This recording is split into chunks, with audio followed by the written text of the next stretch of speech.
Jetez l'encre en voyage vous est présenté par Boisvert Kia. Parce que vous ne serez pas toujours sur l'eau, pensez Boisvert Kia. Par Quai La Fantaisie, la référence depuis 1991. Et par OB Corbeil Marine, votre concessionnaire exclusif Lagoon.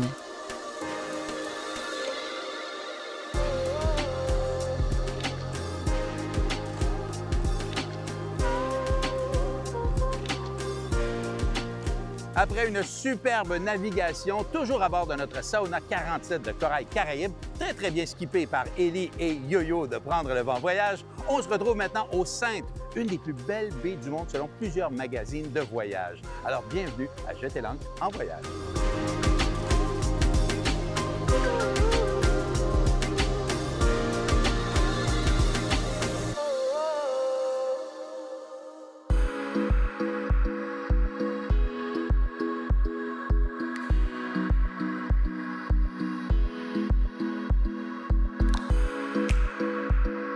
À lever les voiles. C'est mon moment préféré. C'est vrai, hein? Puis le deuxième moment préféré, c'est quand tu fermes les moteurs après. Exact. On sent qu'il y a quand même pas mal de vent. Ouais. On voit ici, on a 20-21 nœuds, peut-être un peu plus en rafale. Donc un riz dans la grand voile, puis on verra pour le génois. OK. Allez, on hisse la grand voile, mon Alain.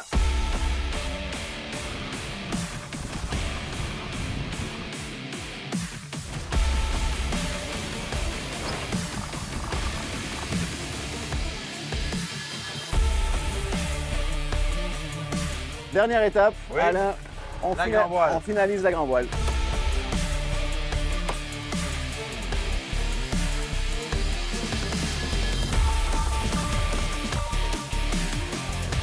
Allez, on est bon comme ça.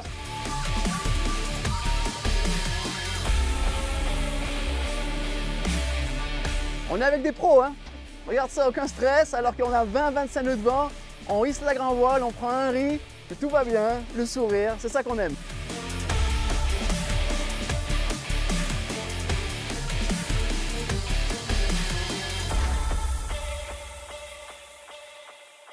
Paré à hisser le génois. Paré. Alors on va tout mettre.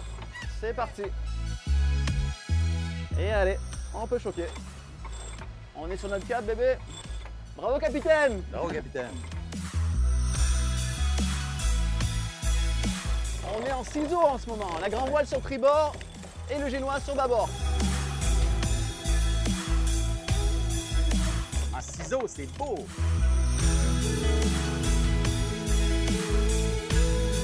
Bravo, capitaine! Bravo! Bravo, l'équipe! Bravo, magnifique.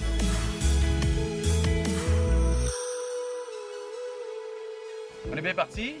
Ouais, on fait du 6 nœuds, on a un vent qui se stabilise à 20 nœuds. Une petite houle d'1,50 m, travers arrière. La vie est belle. La vie est belle. Et pourquoi la vie est belle surtout? On s'en va à l'île et à Cabri. Ça, c'est ton endroit préféré. Oui. Pourquoi? Voilà. Déjà la beauté du site. On est en plein dans l'archipel des Saintes, en plein centre. On est entouré en fait d'îles de toutes les tailles. Et aussi parce que quand j'habitais sur un voilier plus jeune, chaque fin de semaine avec mes parents, on partait de Basse-Terre pour aller à l'île et à Cabri. Et on y arrivait le samedi, on partait le dimanche. T'imagines l'enfance que j'ai eue? Wow. Ouais. Mon grand frère, lui, faisait de la planche à voile pendant ce temps-là. Mon petit frère et moi, on allait souvent pêcher en kayak. Les fonds sont tellement beaux là-bas que tu vas voir, là, ils sont encore aussi beaux maintenant qu'il y a 20 ans. Ah oui? Ouais. Bien hâte de voir ça.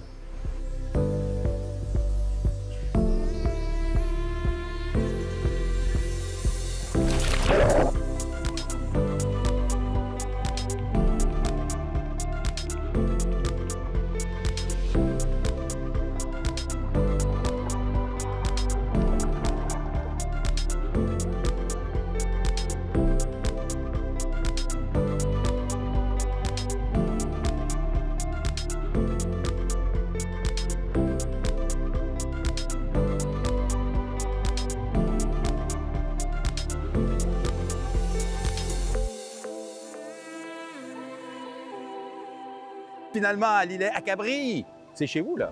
C'est chez nous, c'est aussi chez vous maintenant, ça fait partie de vos souvenirs. Les cabris, en fait, c'est une petite chèvre, une chèvre antillaise. Peut-être qu'on va en voir aujourd'hui. On va aller au sommet ici, puis il suffit juste de suivre le sentier quand même assez bien balisé, mais vous verrez que c'est peu connu comme place, donc je pense qu'on sera les seuls à être en haut. C'est parfait, ça, on aime ça.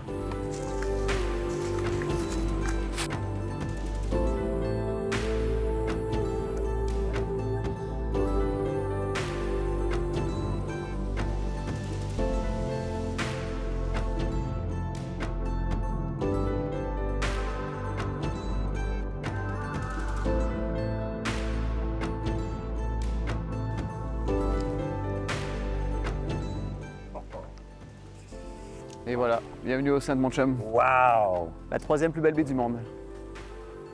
Incroyable!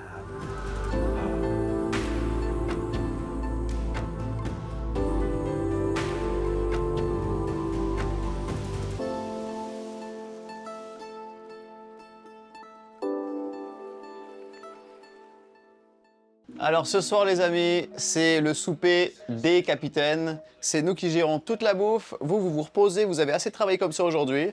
On va bouffer quelque chose d'assez local, mais en fait guadeloupéen fusion avec international. C'est-à-dire une tarte au poisson avec une belle salade locale et on finit ça avec un flan coco. Voilà.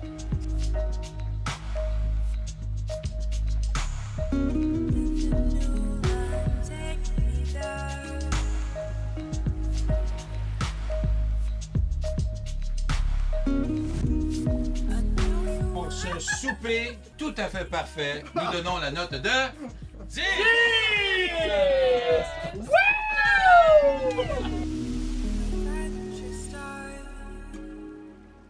Quand on part à la voile comme ça, on met le pied sur le catamaran, tout de suite on change de rythme, on ralentit. Ça nous permet de profiter de chaque moment pleinement.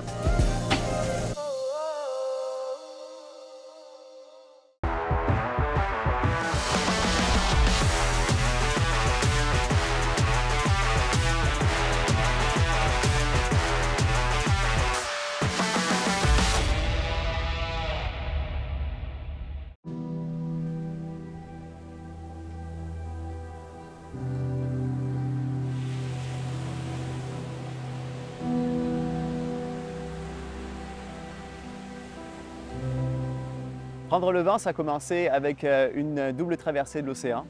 Ensuite, il y a eu la série télévisée. Et après, il y a eu une agence de voyage qui est née de ça. Ce qu'on fait, c'est qu'on organise des voyages à la voile.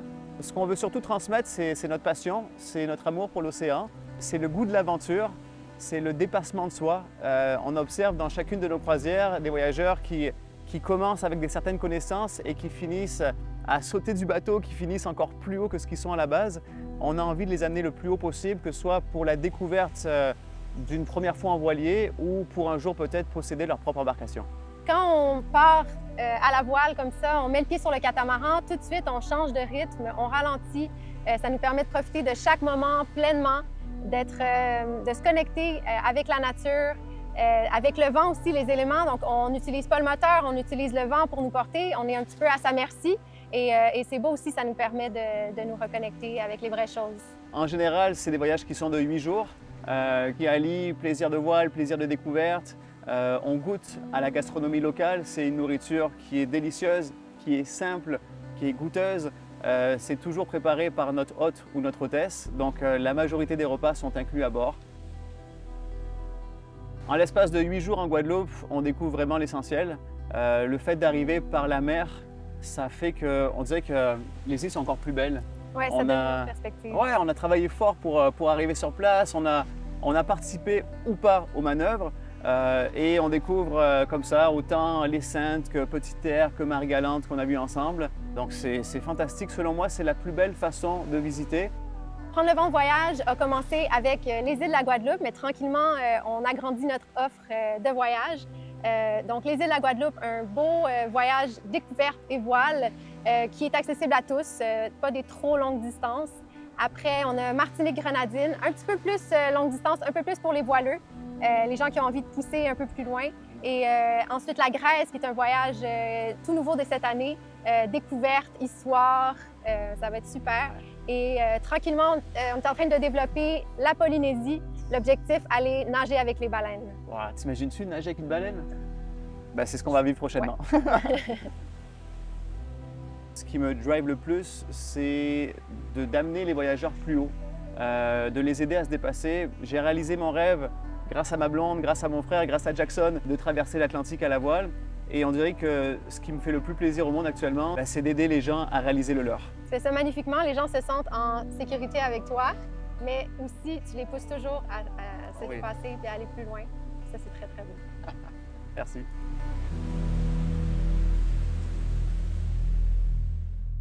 La chronique bateau est présentée par OB Corbeil Marine, votre concessionnaire exclusif Lagoon. Encore une fois, cette semaine, on est avec Yannick Aubé de chez Aubé Corbeille Marine pour parler de voile. Yannick, la voile a changé au cours des années. Hein? Ça a commencé, c'était un petit peu plus rudimentaire, mettons. Oui, ça a vraiment beaucoup changé là, depuis surtout, là, je dirais, les 10 dernières années. À l'époque, il y avait les gens qui faisaient de la voile qui étaient beaucoup plus des gens qui voulaient être dans la nature, une expérience plus simple, plus rudimentaire. Et je dirais qu'un des éléments clés qui a fait changer beaucoup, c'est l'arrivée du GPS. D'un coup, on était capable de voir où il y a des hauts fonds, où naviguer, pas naviguer. On voyait notre bateau avancer sur le tracé. Les gens ont commencé à dire hey, moi aussi, je peux en faire. J'ai pas besoin d'avoir navigation aux instruments ou les points de repère sur la côte comme avant. Ça a ouvert ce monde de la voile à des gens qui aussi voulaient en faire d'une façon avec un loisir plus luxueux, donc avec un peu plus de confort. Les catamarans ont pris un essor incroyable à ce temps-là par rapport au monocoque parce que justement, on offrait beaucoup plus de place, beaucoup plus spacieux, plus d'équipements. Et ils ont modifié aussi les listes d'équipements qu'ils mettent sur les bateaux. Donc maintenant, ça devient presque automatique de rajouter la climatisation, le désalinisateur, la génératrice. Donc les gens veulent le même confort qu'ils pourraient avoir dans un autre loisir, mais être sur l'eau puis découvrir la mer. Donc Lagoon a été un des précurseurs à ce niveau-là aussi, là. Et ça permet maintenant de voyager partout sur la Terre avec des bateaux qui sont vraiment bien équipés. Oui, ils sont faits autant pour la mer qu'avant. Donc, des bateaux qui peuvent prendre une navigation assez houleuse. Mais en même temps, ils ont tout l'équipement qu'il faut pour le confort à bord. Et je dirais même dans les dernières années, là, on maximise beaucoup l'espace des cabines, surtout chez Lagoon, c'est ce qu'on fait. On rajoute aussi des cockpits avec des flying bridges beaucoup plus spacieux. On y va avec un équipement plus efficace pour la navigation aussi. On y va avec des frigos beaucoup plus grands. Donc, différentes choses qui ont été mises en place pour dire, oui, on garde l'aspect navigation d'une façon qui est intéressante et sécuritaire, mais en même temps, on se donne un confort qui donne le goût d'y aller et d'en profiter. Et c'est pour ça qu'on retourne à chaque année en bateau comme ça. Eh oui. Merci, Yannick. Ça fait plaisir. Aujourd'hui, c'est sportif avec 25 nœuds. 25 nœuds en plus. Quand je te dis que la Guadeloupe, c'est pour tous les niveaux. Ouais.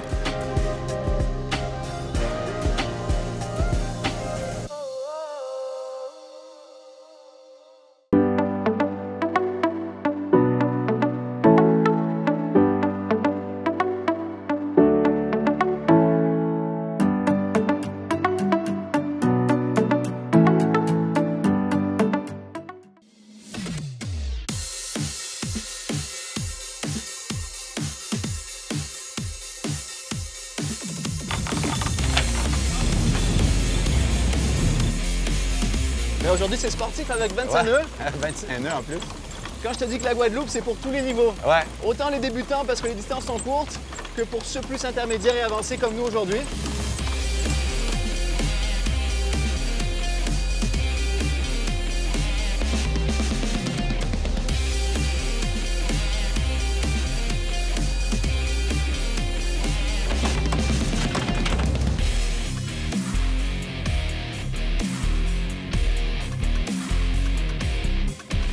Elle était bonne celle-là. Ouais.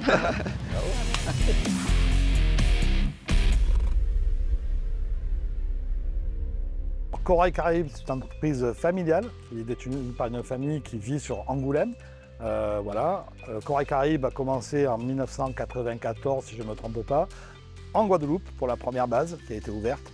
Et on a su développer la base au mieux. Aujourd'hui, on compte environ entre la Guadeloupe et la Martinique 32 bateaux qui sont à majorité en propre, c'est-à-dire qui appartiennent à Corail Caraïbes. On est en phase de voir pour le développement de gestion locative, donc trouver peut-être des partenaires qui voudraient mettre leur bateau en gestion locative chez Corail Caraïbes. Mais ça reste qu'une phase de développement pour l'instant, on est en phase de test et espérons que ça se développe au mieux pour Corail Caraïbes.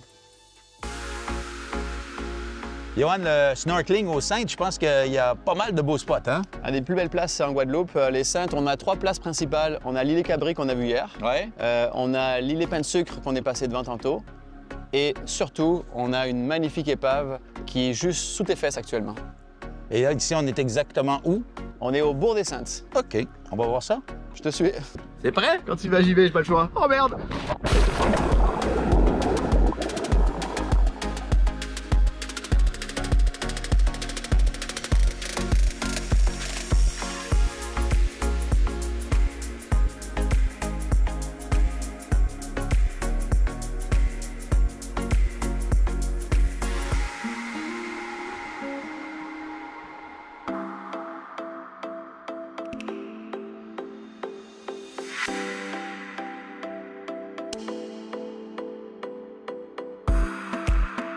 Les Saintes, c'est un petit archipel, une petite dépendance de la Guadeloupe qui est compris de 2 îles, Terre de Haut et Terre de Bas. Et ici, nous sommes aujourd'hui à Terre de Haut. Ça fait partie de la Guadeloupe, mais au niveau du cadre, au niveau de l'ambiance, quand on arrive, c'est beaucoup paisible. C'est vraiment de la totale détente. C'est pour ça qu'on appelle le petit paradis des Saintes. Quand on vient, on peut soit se déplacer en scooter, vélo électrique ou scooter électrique, puisque maintenant c'est beaucoup de l'écolo, en petite voiturette de golf qui change de la voiture normale. On en a quelques-unes, mais c'est principalement voiturette de golf. Aussi, à pied, tout simplement. Ce que les gens apprécient quand ils viennent, la facilité de se dépasser. C'est la meilleure façon en fait de se promener aux Saintes, c'est d'avoir une voiturette électrique comme ça. De un, c'est super écologique, Ben oui. ça fait pas de bruit, ça passe partout. Ouais. Il y a de la place en masse. Avec Lulu, tu as vu ça, le prix est bon, la qualité est parfaite, elles sont toutes neuves. Et très sécuritaire aussi. T'es prêt, on décolle? On décolle. Miaou.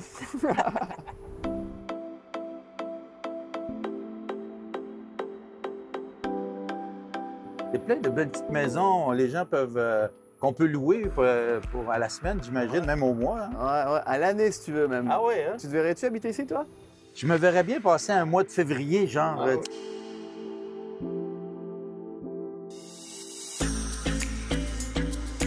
Il y a beaucoup de petites boutiques de souvenirs. Comme ça, on peut ramener un petit t-shirt, une petite magnette. Il y en a qui cherchent aussi à avoir des livres qui ont un peu l'histoire de l'île.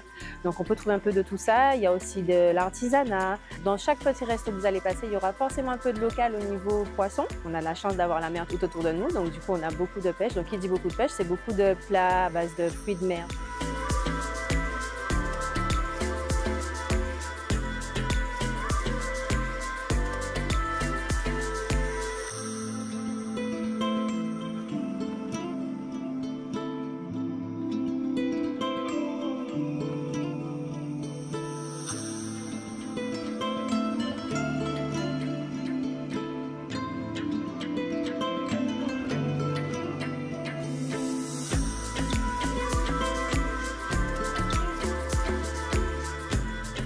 À Terre de Haut, on ne peut pas ne pas y passer. C'est vraiment un incontournable et ça vaut le détour. C'est la Guadeloupe, mais avec un petit coin de paradis. Comme c'est beau. Oh, wow! C'est pour ça qu'on vient là. Cette magnifique vue encore. Donc là, tu vois, on a notre catamaran, on a l'île Cabri qui est juste là, Port Napoléon, tout le bourg devant, tang, Terre de Bas là-bas. C'est la plus belle vue de l'île, ça, ici, hein? Ouais. Que c'est beau! Et ça vaut le déplacement pour connaître un peu plus sur l'histoire du fort, mais ne serait-ce que pour la vue. Alors là, on s'en lasse pas, Alain.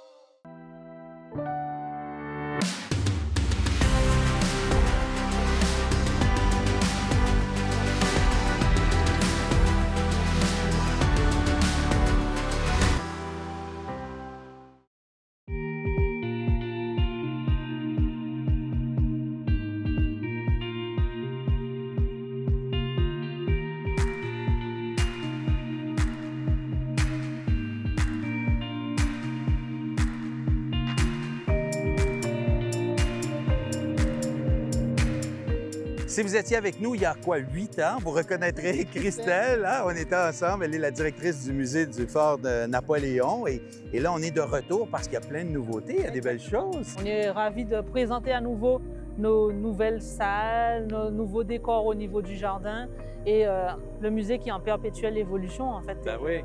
Mais là, les jardins, c'est beau, ce qu'on voit autour de nous. On a créé des parcs. Ouais. Donc, on a créé des visuels différents, l'identification des plantes qui va avoir lieu aussi. Et comme ça, chaque personne qui viendra visiter pourra découvrir ou choisir quelque chose qu'il voudrait ramener.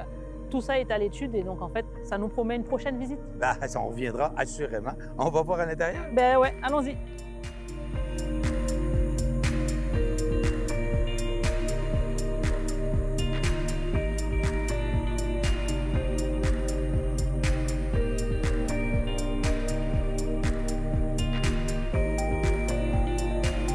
Et donc ici, on arrive dans la salle de la tradition, des traditions populaires.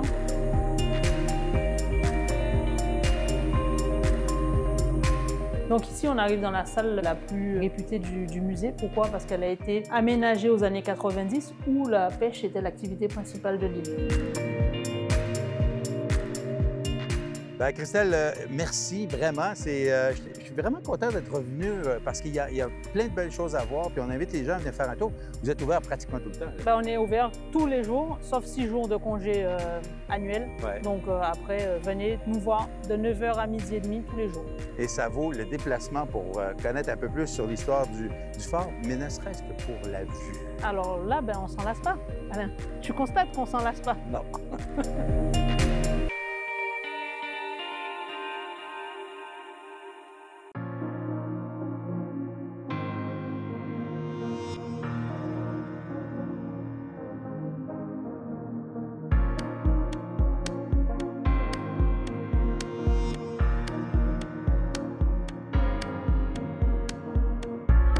Alors, pour venir sur notre île, il y a différentes façons de venir. Il y en a qui viennent justement en catamaran, en voilier. Il y en a qui sont de passage sur notre île parce qu'on a des escales de bateaux de croisière.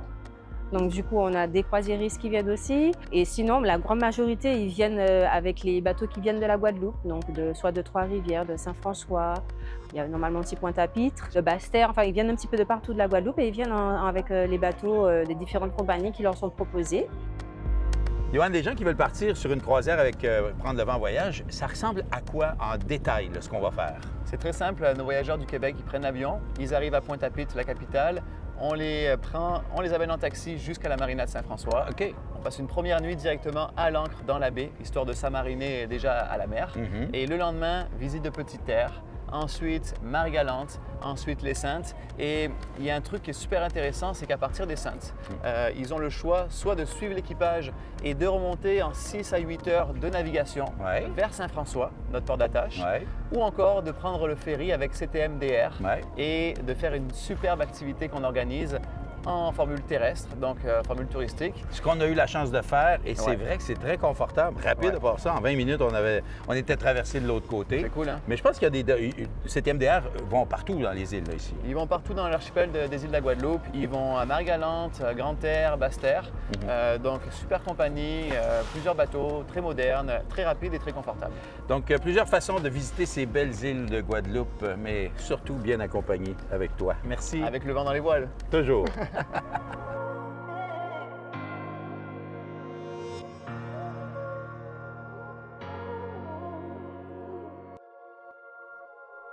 Je vais apprendre à faire du trapèze sur un catamaran. Exactement. Je suis un peu nerveux. Nerveux? Mais non, tu vas Ou voir. excité peut-être. Ouais. Jetez l'ancre en voyage vous a été présenté par Boisvert Kia. Parce que vous ne serez pas toujours sur l'eau, pensez Boisvert Kia. Par Quai La Fantaisie, la référence depuis 1991. Et par OB Corbeil Marine, votre concessionnaire exclusif Lagoon. Pour du contenu exclusif et revoir les émissions, visitez jeterlancre.tv, propulsé par Octantis.